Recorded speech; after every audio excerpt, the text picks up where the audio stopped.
So when your opponent walks by you at the apex, do you try to make eye contact, kind of throw a little mean mug over there, or how does that work?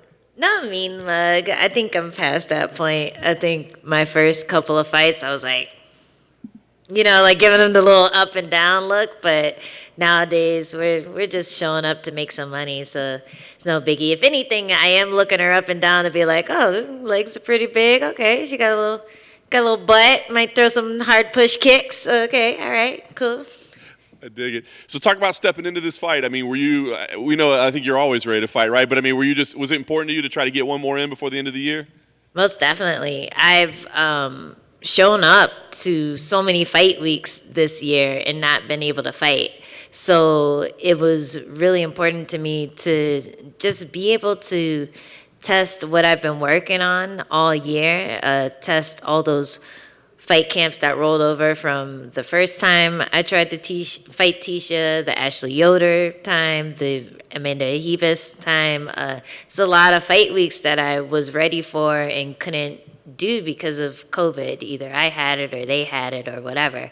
So yeah, there's a lot of blue balls there when it came to actually being able to punch someone in the face, and I was really grateful when I got the call to fill in for this one, especially because it was right borderline between short notice and long notice. So I still had plenty of time to get in shape, plenty of time to prepare for this person specifically. So I was super happy about the call. I was gonna say, like, you probably had about like 4 weeks or so. Like that's not even short notice for you, right? Like, I could no, short notice is 10 days for me. Anything after that is a fight camp. That's all. So I wanted to ask you about this year, right? Because you have had such a weird year. But the thing that we always hear from fighters is that they actually get better when they're not like really in fight camp. And but I guess you have been in fight camp. So how would you look at this whole year? I mean, has it been a good one in terms of you advancing as a martial artist, or has it just been a shitty one because you haven't had the fights that you like to have? No, there's been a lot of getting better for me, a lot of learning, and then a lot of executing it in training, executing it in live situations. So the only thing I haven't been able to do is execute it in a fight. And I feel like I showed little wrinkles of just where my wrestling game has become more confident in my last fight. It's just a matter of keeping them down there or getting them to the ground way before the bell rings instead of right before the bell rings. So those are the things that I wish I had done better in my last fight. And in this one, we'll see where it goes. I also don't want to force the ground game, but I feel like I've leveled up a lot in my approach when it comes to striking, and I've leveled up a lot in just like my grappling. I've become a lot more confident. And when I do get in those clinch positions, I don't freak out. I can throw as many knees as I want because I know if I get taken down, I could get back up. I can, go for elbows, go for my own takedowns. I feel a lot more comfortable in those transition stages, and I think that's where a lot of strikers get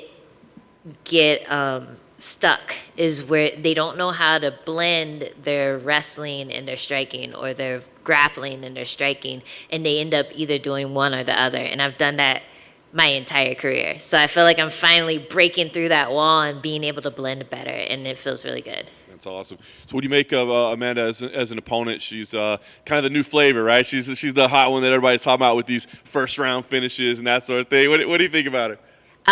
She's super impressive, when you watch tape. But the one thing is that she hasn't fought an elite striker like me. And I've been in there with the best. I've dropped the best. I've hung with the best, so I don't see her posing any threats that I haven't seen before. But she is fast. She is strong. She has a lot of power in her punches. So I definitely respect all that about her. I just feel very confident in how our camp is approaching her as an opponent, and I feel really good about this fight. On paper, it looks like it could be a lot of fun, right? But that's from a fan perspective. So I wonder, as a fighter, can you go in there? Because a lot of fun means it's probably going back and forth. There's probably, So as a fighter, can you go in there and think like, oh yeah, this is probably going to be wild? Or do you have to go in there with the mindset that like, no, I'm way better. I'm going to dominate it, or it's going to be boring and one-sided? Well, I mean, if it's one-sided, it's not going to be boring, like I'm putting hands on her. But I do think I'm a little underestimated in this fight. I think a lot of people are excited about the fact that she's on a 4-fight win streak, I think. And when you're coming off of a loss, people forget what you can do. They forget what you've done in the past. And I've fought the best since my second fight in the UFC. So I'm ready for everything she has to bring. And, it is going to be a fun fight because I'm not afraid to get hit. I'm not going to be like freaking out or going for desperate shots that get me caught worse than if I had just like stood in front of her and tried to have a striking match.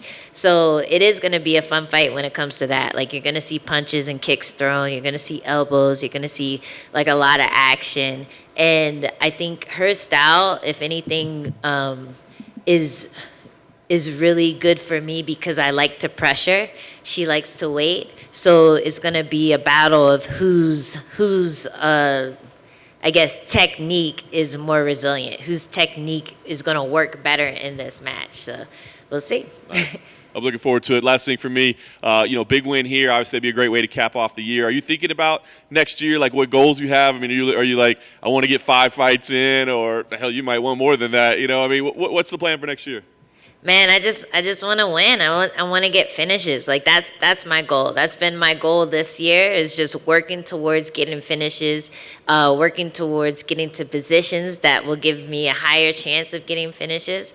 And I don't know. I feel like I've just readjusted the way I thought about fighting. Before, I was just thinking volume, volume, volume. Now I'm thinking mix it up a bit. Use everything that I know how to use. Like I've been training for how long ago did I start this?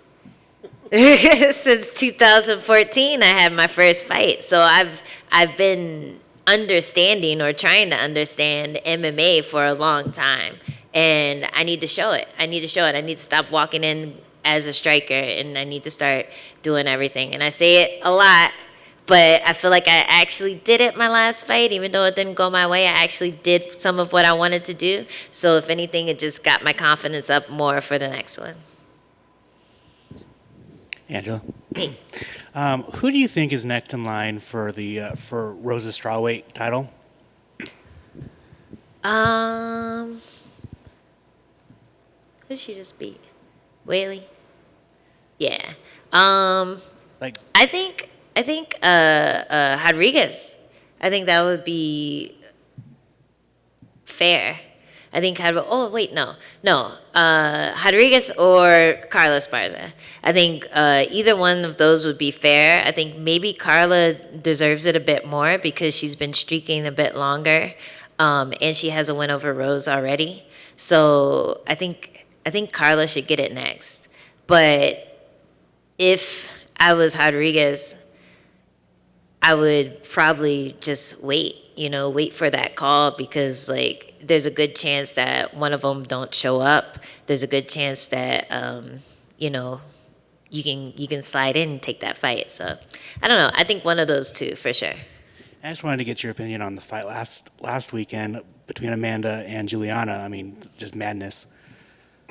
Yes. Oh my God. I'm like, I keep forgetting that happened. I'm like, what in the world? That was insane. But I still think that Amanda is the female GOAT of MMA, of women's MMA. Like, I really do. And it looked like she had an off night. I'm not sure. But you can't take credit away from Pena. Like, she went in there and she wrecked shop. And she's always been that person. She's always been that person who, on paper, you're like, nah, they're gonna see a hole in this or that. But like I would love to spar her just to feel what it feels like to get hit by her once, just to be like, oh shit, like this is what happens every time you fight people. Like you underestimate her, and then she comes out swinging, and then you're like, where are the punches coming from? So I think she's a really strong competitor, and she finally was able to show it. And like watching her win like that gave me so much motivation, because all the ups and downs in my career, I'm just like, man, like the underdogs are killing it right now. Like we have so many underdog champions right now. And so that just gives me the most motivation. I think that was the craziest one. And for that to happen right before my fight, it really had me beaming. I'm like, man, this is a great sport. So yeah, that was cool. That's awesome. Thank you. Just one from me, Angela. On that point, talking about the other fighters and all that kind of stuff. You're doing a lot of the desk work for ESPN now too, and I know you do some other stuff. How much are you enjoying being like a voice of the sport and someone who influences what the viewers are taking away from these fights and the storylines and all that stuff?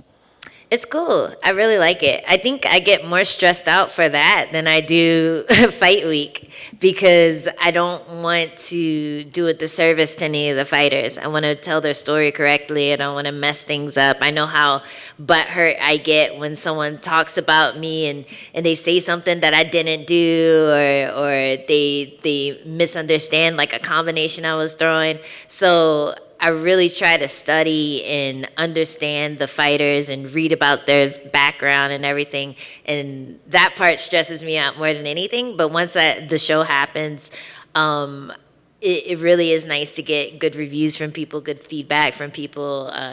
The fact that people enjoy seeing my presence, seeing a female voice as well on the desk that's a fighter is a bit of a difference. You don't see that often. So yeah, it's cool to be representing the women and just being a nice face to look at. And to that point about representing the women, I talked to Laura Senko the other day, and she said she hopes to be in the commentary booth in 2022. What do you think that would mean for the sport to have a female actually calling the fights? I think that'd be insane. She's done it a lot on like LFA. Fight Pass, LFA, and stuff. So she's definitely qualified to do it, and I think that would be just a great way to get more female fans. A great way to get like a broader spectrum of people watching it, because you're seeing, oh hey, like this is something that I can access too. This is something that I can enjoy and get really into, and it's not just a guy thing.